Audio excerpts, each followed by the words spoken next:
कहानी की शुरुआत के नाम के एक लड़के से होती है जो स्टेशन पर अपनी ट्रेन का इंतजार कर रहा था और तभी उसकी नजर अपने बचपन के दोस्त केटो पर पड़ी। लेकिन इसके बावजूद भी उन्होंने आपस में कोई बात नहीं की। तभी अचानक एक शराबी गलती से रेलवे ट्रैक पर गिर गया और केटो तुरंत ही उसे बचाने के लिए कूद गया। लेकिन केटो के लिए उसे अकेले खींच पाना काफी मुश्किल था और इसीलिए उसने प्लेटफॉर्म पर खड़े सभी लोगों से मदद की गुहार लगाई। यहाँ तक कि उसने के का नाम लेकर उसे बुलाया, लेकिन वहाँ मौजूद लोगों में से कोई भी उसकी मदद के लिए आगे नहीं आया। लेकिन इसके बावजूद केटो ने अकेले ही उस शराबी को वापस प्लेटफॉर्म पर चढ़ा दिया और ठीक उसी समय एक ट्रेन तेजी से उसकी तरफ बढ़ रही थी। ये देखकर के तुरंत ही अपने दोस्त की मदद करने के लिए भागा और केटो को ऊपर खींचने के चक्कर में वो भी ट्रैक पर गिर गया, जिसके कुछ ही सेकंड बाद उस ट्रेन ने उन्हें कुचल दिया। वो दोनों ही अपनी मौत को अपना चुके थे, पर अचानक उन दोनों की आंख एक सफेद कमरे में खुली जहां कुछ लोग पहले से ही मौजूद थे और इसी के साथ उस कमरे में काले रंग की एक बड़ी सी बॉल भी पड़ी हुई थी।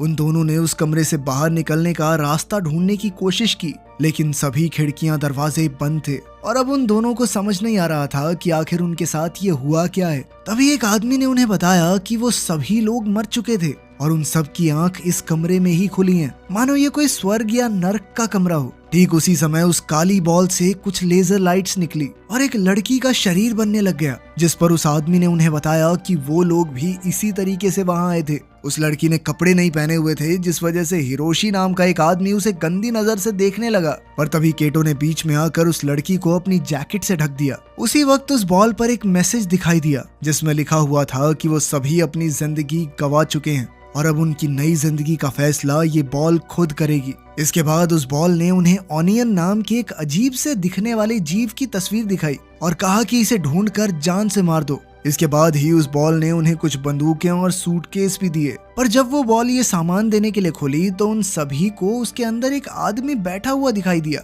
जो उस वक्त होश में नहीं था। सभी सूटकेसेस में उनके नाम लिखे हुए थे, जिनके अंदर कुछ खास सूट्स मौजूद थे, पर किशिमोटो नाम की उस लड़की के अलावा किसी में भी वो सूट पहनने की हिम्मत नहीं थी और उस बेचारी को भी सूट मजबूरी में पहनना पड़ा क्योंकि वो बिना कपड़ों के यहाँ आई थी। तभी के की नजर निशी पर पड़ी, जिसने पहले ही वो सूट पहना हुआ था। सभी लोग अपनी बंदूकों की जांच में लगे हुए थे। तभी सुजुकी का कहना था कि हो सकता है हमें हॉस्पिटल ले जाया गया हो और फिर दवाई दी हो, उसी की वजह से हमें अजीबोगरीब चीजें दिख रही हैं। पर तभी उसकी नजर उस बॉल के ऊपर लगे हुए टाइमर पर पड़ी, जिसके बाद उन सभी का शरीर अचानक गायब होने लग गया और कुछ ही सेकंड बाद अब वो उस कमरे से बाहर एक रोड पर खड़े हुए थे।